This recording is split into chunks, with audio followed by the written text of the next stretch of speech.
சொல்லப்போனால் இது திராவிட மாடல் நலத்திட்ட உதவினே சொல்லலாம். எல்லாருக்கும் எல்லாம் அப்படிங்கிறது தான் திராவிட மாடல் அரசு. அனைவருக்கும் அனைத்து விதமான உதவிகளும் செய்யப்படும். இதுதான் திராவிட மாடல் அரசு என்பதை சொல்லி அதை செய்து காட்டி வருபவர் நம்முடைய முதலமைச்சர் அவர்கள். கருமை போக்க வந்தவரே, தர்மம் காத்த தலைவானரே, அகிலம் ஆளும் மாமன்னரே, விதியை வென்ற கலைவாணரே, வறுமை போக்க வந்தவரே.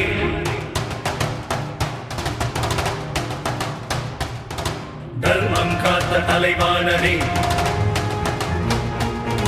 விதியை வென்ற கலைவாணரே,